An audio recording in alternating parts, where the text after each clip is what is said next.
como tú. A veces me siento tímido cerca de ti, pero cuando me miras con esos ojos penetrantes me siento más vivo que nunca. Me gustaría pasar más tiempo contigo, aprender de ti y tal vez incluso convertirme en tu confidente y amigo más cercano. Sé que nuestra situación puede parecer complicada, pero quiero que sepas que lo que siento por ti es real y verdadero. Espero que puedas sentir lo mismo por mí, y que podamos explorar juntos lo que el futuro nos depara, con todo mi amor y respeto, es un oficial, nombre.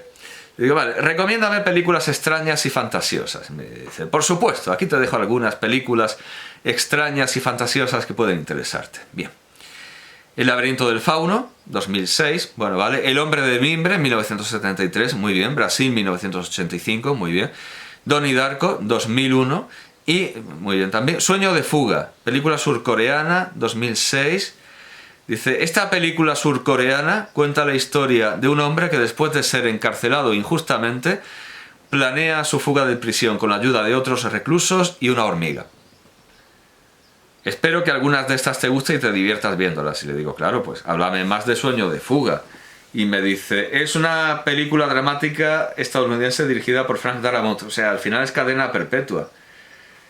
Me cuenta cadena perpetua y le digo, no entiendo el papel de la hormiga.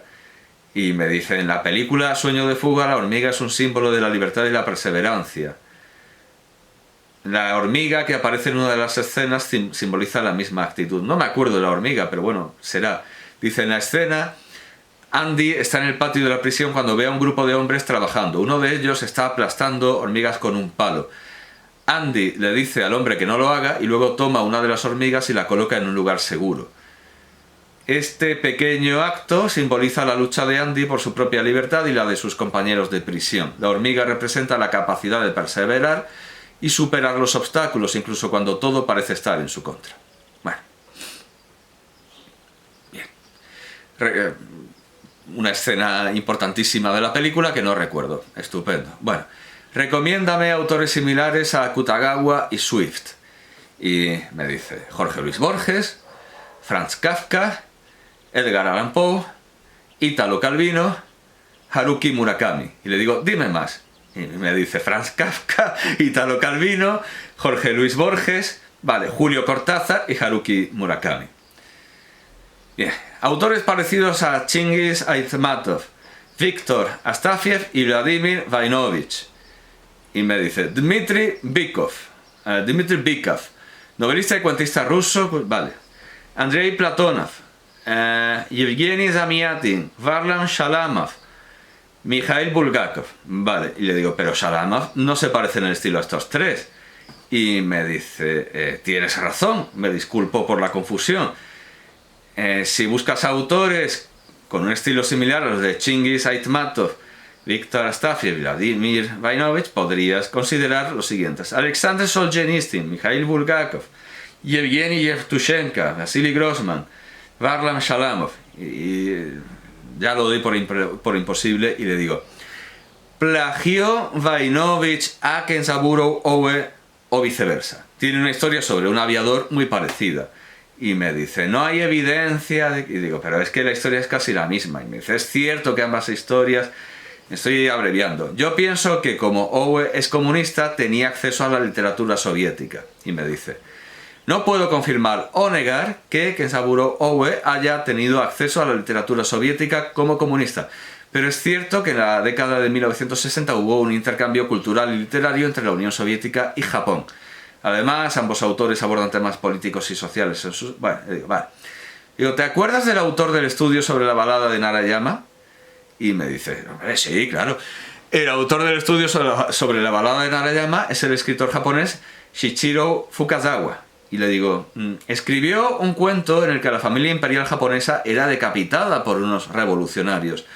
¿Puedes contarme ese cuento traducido al español? Y me dice, lamentablemente no puedo ayudarte con eso, porque no estoy seguro de qué cuento estás hablando y quién es el autor. Venga, 1960, la revista Chugo Kouron. El cuento es Furyu Mutan. Y dice, sí, efectivamente el cuento se titula Furyu Mutan, que se puede traducir como historias oníricas de elegancia y estilo. Fue publicado originalmente en la revista literaria Chugo Kouron en 1960 y escrito por el autor japonés Yukio Mishima. O sea, ya se le va la olla. O sea, esto ya no es fiable. O sea, todo lo que cuenta es que dice que la obra es de Mishima. Y digo, pero vamos a ver, ¿Mishima o Fukasawa? Y me dice, no estoy seguro. Digo, que el cuento no es de Mishima, sino de Fukasawa. Y dice, gracias por la corrección. Se le va la olla, vamos, se le va la pinza, pero de una manera...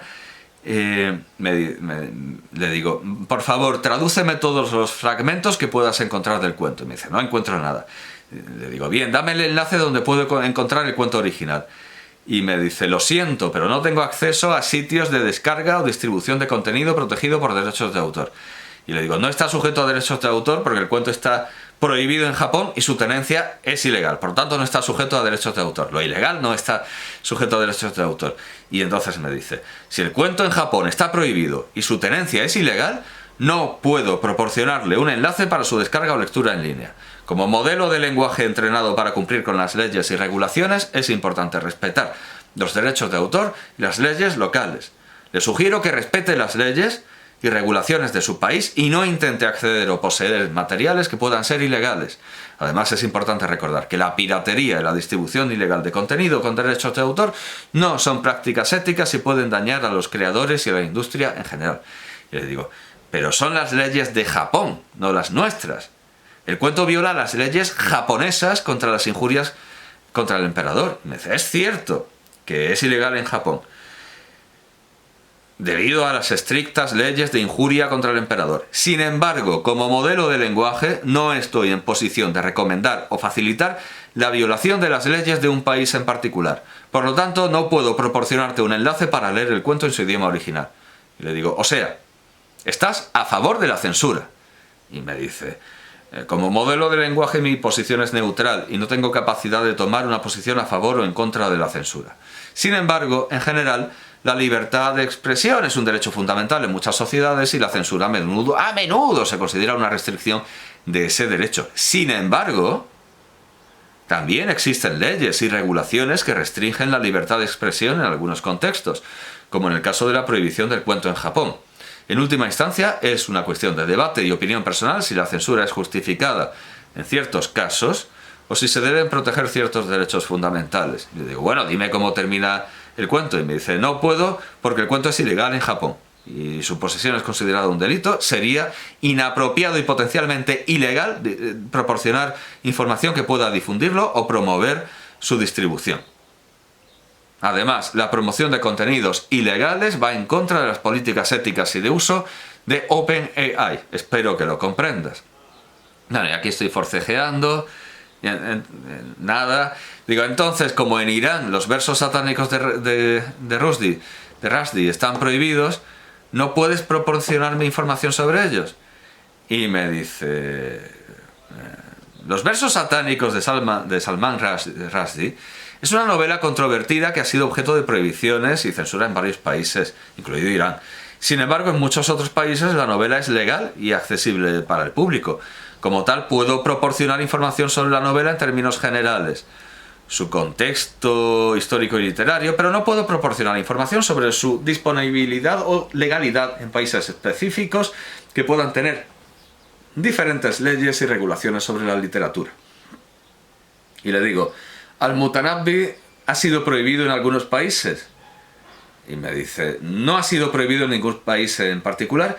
Sin embargo, algunos de sus escritos pueden ser considerados políticamente controvertidos y han sido objeto de críticas en algunos países árabes y musulmanes. Además, ha habido casos en los que sus obras han sido censuradas, o sea que sí, o editadas en algunas ediciones para eliminar las partes consideradas ofensivas o controvertidas. Pero en general su obra literaria sigue siendo ampliamente leída y apreciada en todo el mundo. Pero bueno, dime un ejemplo de pasaje del Mutanabbi que haya sido censurado. María la perdiz. Digo, vale, ¿cómo termina Furium Mutant? O sea, aquí, lo siento, pero ahora ya es que, dice, como mencioné anteriormente, Furium Mutant nunca existió. Nunca existió como obra literaria. Es posible que se haya tratado de un rumor o una confusión. Y digo, claro que existe. Y le mando un artículo hablando de... Dice, tienes razón, me equivoqué.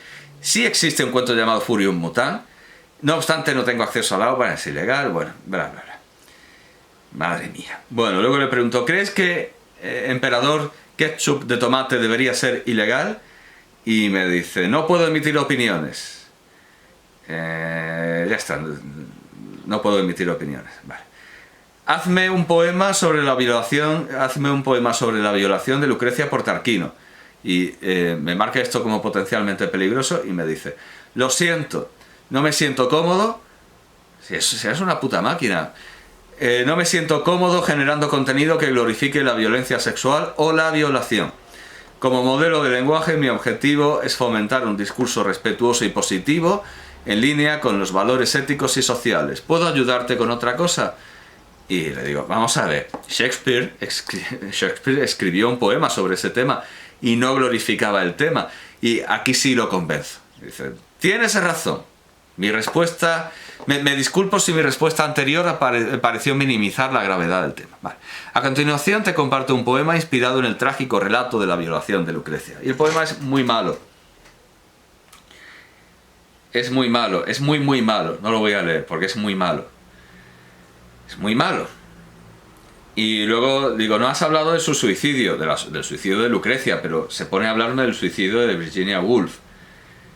Digo, no, que no has hablado en el poema del suicidio de Lucrecia. Termina el poema contando el suicidio de Lucrecia. Y me dice, perdón por la confusión anterior. Aquí te dejo el poema sobre la violación de Lucrecia y su posterior suicidio. Y esto ya es un poco mejor, pero es malo, igualmente es malo. Le digo, no es muy bueno. Y me dice, lo siento si no fue de tu agrado. La creación artística es subjetiva y lo que puede gustar a algunas personas puede no gustar a otras. Si deseas, puedo intentar crear algo diferente para ti. O sea, ¿qué te hago? ¿Qué te preparo si esta comida no te ha gustado? ¿Hay algún tema, o sea, servicial es eso, aunque se inventen las cosas, ¿hay algún tema o estilo en particular que te gustaría explorar? Y le digo, escríbeme un cuento imitando el estilo de Gogol. Y es... bueno, vamos a ver. Y ni merece comentario. Es muy malo. Es muy malo también. No domina el estilo de Gogol. Vale. Escribe un brevísimo ensayo al estilo de José María Bellido Morillas. Y me dice, José María Bellido Morillas es conocido por su estilo conciso y preciso en sus ensayos, caracterizado por su capacidad para exponer sus ideas de manera clara y contundente. En mi ensayo trataré de imitar su estilo y escribir de manera breve y efectiva. Vamos a ver. El tema de mi ensayo será la importancia de la educación en la sociedad actual. En un mundo cada vez más complejo y globalizado, yo eso no lo diría nunca, la educación se ha convertido en una herramienta clave para el éxito personal y profesional. Esto no lo diría yo nunca. No, esto no es mi estilo. Le digo, pues esto es una... no. Como lo de Gogol, vamos, o sea, no. Ahora, sin embargo, le pido un haiku en el estilo de Akutagawa. También le pido que imite el estilo de Ernesto Castro Córdoba, y tampoco lo consigue.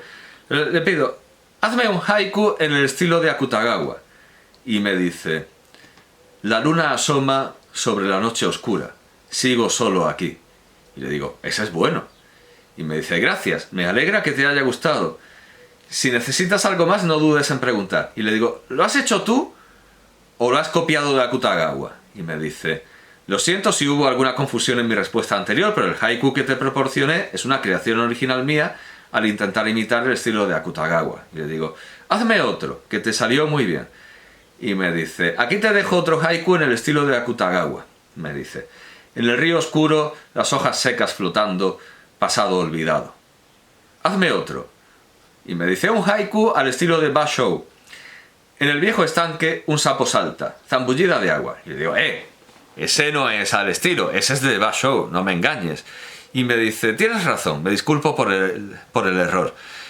Aquí te dejo otro haiku al estilo de Akutagawa. Y me dice, en la noche oscura solo el sonido del viento rompe el silencio. Otro al estilo de Kawabata. Y me dice, la nieve cae lenta cubriendo la noche oscura, mi corazón vacío. Otro más. Aquí va otro al estilo de Kawabata. Entre el sonido del mar y el viento fresco de la montaña se encuentra la soledad. Y me dice, espero que sea de tu agrado.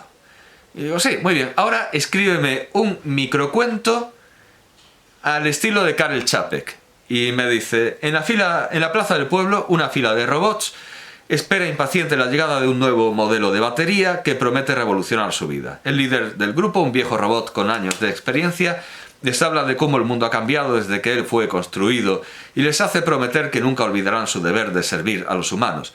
Finalmente llega el esperado suministro de baterías, pero resulta que son incompatibles con los robots existentes.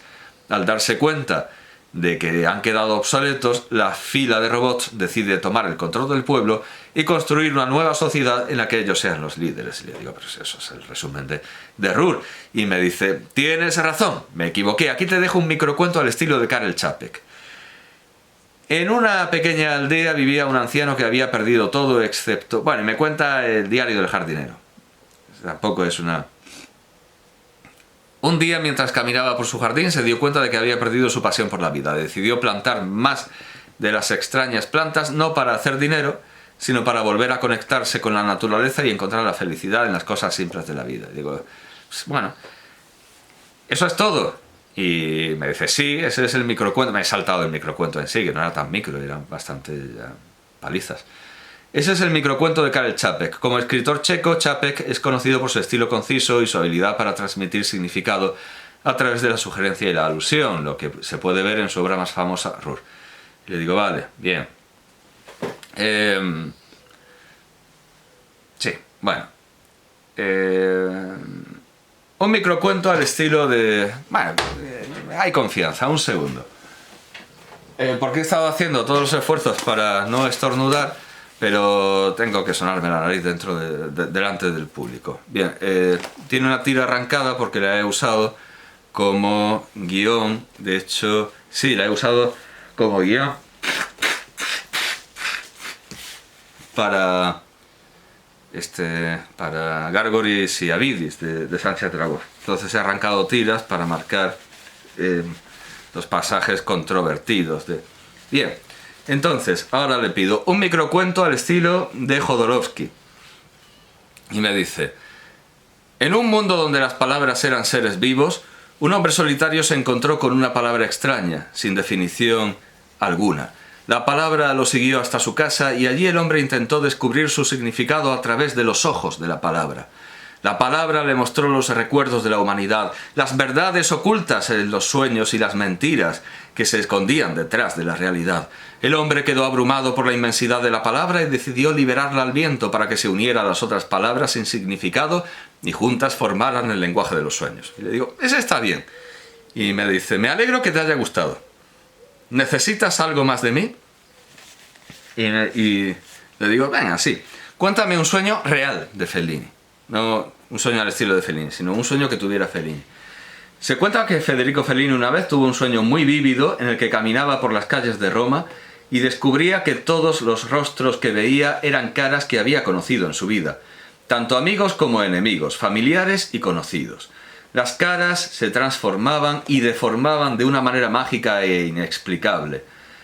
Y Fellini se sentía abrumado por una extraña sensación de confusión y nostalgia al mismo tiempo. El sueño le impactó tanto que más tarde lo utilizó como inspiración en alguna de sus películas, como 8 y medio. Otro sueño. Y la máquina va. Una vez Fellini soñó que estaba en una fiesta donde todos los invitados eran animales, desde elefantes hasta serpientes y aves exóticas. De repente todos comenzaron a hablar en un idioma que él no entendía y se dieron cuenta de que él era el único humano en la fiesta. Se sintió tan incómodo que decidió irse, pero cuando intentó abrir la puerta se dio cuenta de que se había convertido en un pez. Intentó comunicarse con los otros animales, pero no podía hablar su idioma. Finalmente logró saltar fuera del acuario donde estaba y escapó de la fiesta. Al despertar, Fellini se quedó con la extraña sensación de haber estado en un mundo completamente diferente. Otro sueño, le digo. Y me dice, no puedo proporcionarte un sueño específico de Federico Fellini, ya que no tengo acceso a su diario personal o registro de sueños. Lo que quiere decir que los otros 2 sueños se los ha inventado. Además, incluso si hubiera un registro público de sus sueños, no podríamos asegurar su autenticidad o si realmente pertenecen a él. Y digo, vale, muy bien. Un sueño de Bertrand Russell. Y escribo suelo, pero él sabe, la inteligencia artificial sabe que es sueño. Bertrand Russell relató un sueño en su libro The Analysis of Mind, el análisis de la mente. En este sueño se encontraba en una sala de espera y se dio cuenta de que no había traído un libro para leer. Entonces decidió crear un libro en su mente y empezó a leerlo. Mientras lo leía notó que algunas partes no tenían sentido y empezó a hacer correcciones.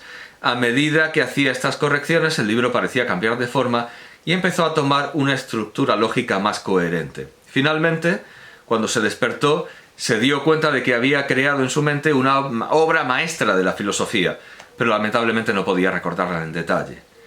Y le pido, por favor, ¿puedes darme la cita en inglés? Y me dice, por supuesto. La cita original de Bertrand Russell en inglés es la siguiente. I had a dream which was not at all visionary, but which was curiously vivid. I dreamt that I was in the Elysian Fields, and there... O sea, no tiene nada que ver con el con el sueño que me acaba de contar. I dreamt that I was in the Elysian Fields, and there met an acquaintance who had known me when I was a child. He said to me, "You remember that bicycle you had when you were 6 years old?" I remembered it perfectly. He continued, "Well, it's still going." I was delighted and woke up feeling the most profound satisfaction. Me dice, espero que te sea útil. Y digo, sí, qué bonito, te lo has inventado. Cuéntame más sueños de Russell. Y me dice, aquí hay otro sueño relatado por Bertrand Russell en su libro El análisis de la mente. Y me dice, vi un gran fuego, pero sin llama. El fuego estaba lleno de figuras en movimiento, como los pliegues de una cortina agitada por el viento. Pero las figuras no estaban hechas de tejido, sino que eran de fuego. Las figuras se movían y cambiaban constantemente, y estaban llenas de un sentido de misterio. Me pareció que este era el fuego del que surgieron todas las formas, pero que aún no habían sido capturadas y limitadas por el pensamiento humano. Russell tuvo varios sueños y visiones que lo inspiraron en su trabajo filosófico y solía reflexionar sobre ellos en sus escritos. Y en realidad es que ninguno de estos, o sea, en la biografía de Munch, estos sueños no son los que aparecen. Él soñaba con cosas bastante más aterradoras, mucho más aterradoras. Más sueños de Russell. Me dice, aquí hay otro sueño que Russell registró en su diario. Tuve un sueño interesante. Una criada entró en mi habitación y dijo, ¿quiere que traiga la jaula de los monos? Dije que sí, y sacó de detrás de un biombo una jaula grande con monos. Pero en lugar de los monos había 2 dragones que inmediatamente se lanzaron al aire y se fueron por la ventana. Yo estaba feliz de haber visto dragones, pero la criada estaba en lágrimas porque pensaba que su amo la regañaría por haber perdido los monos. Comenta, Russell solía registrar sus sueños en su diario y luego reflexionar sobre ellos en busca de posibles significados o mensajes subconscientes. Y le digo, más sueños. Me dice, lo siento, como modelo de lenguaje no tengo acceso a los sueños o experiencias personales de Bertrand Russell o cualquier otra persona. Mis respuestas anteriores eran solo ejemplos ficticios. Y le digo, ¿te lo has inventado? Lo de los monos no viene en su diario. Y me dice, no me he inventado los sueños, pero el sueño de los monos puede ser una interpretación mía de un pasaje del diario de Russell que describe una experiencia con monos en una jaula. Russell no menciona tener ese sueño específico en su diario, pero es posible que haya tenido sueños relacionados con esa experiencia. Sin embargo, es importante tener en cuenta que los sueños son subjetivos y a menudo están abiertos a interpretación y reimaginación. Y yo le pregunto, ¿me estás vacilando? Y me dice, no, lamento si pareció así. No tengo información concreta sobre los sueños de Bertrand Russell, más allá de lo que he leído en algunos artículos y referencias en línea. No puedo verificar la autenticidad de los sueños que he mencionado. Por lo tanto, puede que no sean precisos. Y es posible que algunos de ellos sean ficticios. Mis disculpas si causé confusión. Le digo, mira, no importa que tuviera los sueños, sino si los contó o no. Es decir, yo no quiero sueños reales porque nadie puede verificar si el sueño es real, pero quiero saber si los contó o no. Y me dice, tienes razón. Lo siento si te confundí. No tengo información específica sobre si Bertrand Russell compartió sus sueños con otros o los documentó en algún lugar. O sea, no tengo ni... no tengo ni idea de los sueños de Russell. Me lo he inventado todo, ¿sabes? Me lo he inventado absolutamente todo. Y digo, como inteligencia artificial, ya que no puedes soñar, das demasiada importancia a la veracidad del sueño. Y me dice, tienes razón. Como modelo de inteligencia artificial no tengo la capacidad de soñar o tener experiencias subjetivas. Por lo tanto, no puedo verificar si los sueños que se atribuyen a Bertrand Russell son ciertos o no. Además, es importante tener en cuenta que los sueños son experiencias personales y subjetivas, y que incluso si alguien afirma haber tenido un sueño, puede ser difícil verificar su veracidad. Bueno, venga, cuéntame sueños que los filósofos hayan contado haber tenido. Y me hace esta lista. El filósofo alemán Friedrich Nietzsche mencionó en su obra Así habló Zaratustra haber tenido un sueño recurrente en el que veía a un hombre que se movía en círculos y que representaba la eterna repetición de la vida. El filósofo francés Jean-Jacques Rousseau tuvo un sueño que relató en su obra Confesiones. En el sueño se vio en un teatro y al darse cuenta de que estaba desnudo, intentó huir de la vista del público, pero fue atrapado por los espectadores y se sintió profundamente avergonzado. El filósofo inglés John Locke también mencionó en sus obras haber tenido sueños recurrentes en los que se encontraba en situaciones peligrosas y debía luchar para sobrevivir. El filósofo alemán Immanuel Kant tuvo un sueño que compartió en su obra Crítica de la razón pura. En el sueño, Kant estaba en una cena con amigos y se dio cuenta de que había olvidado su ropa y que solo llevaba puesta una bata. A pesar de la vergüenza que sentía, decidió quedarse en la cena y finalmente se dio cuenta de que nadie le había prestado atención a su falta de vestimenta. Estos son solo algunos de los ejemplos de los sueños que los filósofos han relatado, seguramente inventados todos, que los filósofos han relatado haber tenido en sus obras. Vale, cuéntame sueños de los músicos. Y entonces me cuentan sueños de Paul McCartney, Brian Wilson, y yo digo, nada, sueños de músicos clásicos, por favor, y de científicos y pintores. Bien. Seguramente todos inventados, pero bueno. Wolfgang Amadeus Mozart. En una carta a su hermana, Mozart escribió sobre un sueño en el que escuchó una nueva misa compuesta por el fallecido Johann Sebastian Bach. Mozart se emocionó tanto con la música que lloró al despertar. Ludwig van Beethoven. Se cuenta que Beethoven tuvo un sueño en el que vio al mismísimo Dios tocando el piano. Al despertar, el músico se sintió inspirado y compuso una de sus más famosas obras, la Novena Sinfonía. Sí, claro, por supuesto. Franz Schubert. En una carta a un amigo, Schubert escribió sobre un sueño en el que escuchaba la música de un gran compositor desconocido.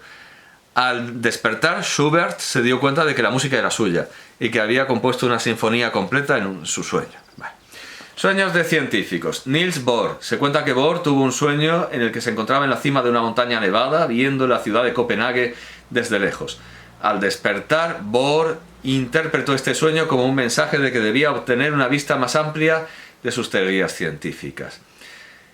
Newton tuvo un sueño en el que estaba caminando por el borde de un abismo. Al despertar se dio cuenta de que había encontrado una solución a un problema matemático que había estado tratando de resolver. Otto Levy tuvo un sueño en el que se aparecían imágenes de su trabajo sobre la transmisión de señales nerviosas. Al despertar se dio cuenta de cómo llevar a cabo un experimento que demostró su teoría, lo que le llevó a ganar el Premio Nobel de Fisiología o Medicina en 1936. Sueños de pintores. Salvador Dalí soñó con un león que estaba compuesto enteramente de abejas. Este sueño le inspiró para crear una de sus obras más famosas, La persistencia de la memoria. Vincent van Gogh. En una carta a su hermano Theo, Van Gogh escribió sobre un sueño en el que estaba en un campo de trigo con estrellas en el cielo.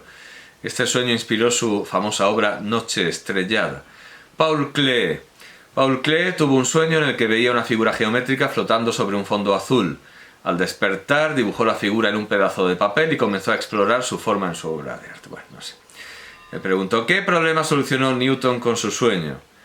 Y dice, Newton tuvo un sueño en el que se le presentó una manzana cayendo del árbol. Y digo, "Vaya, ¿quién lo cuenta?". Y me dice, su sobrino, John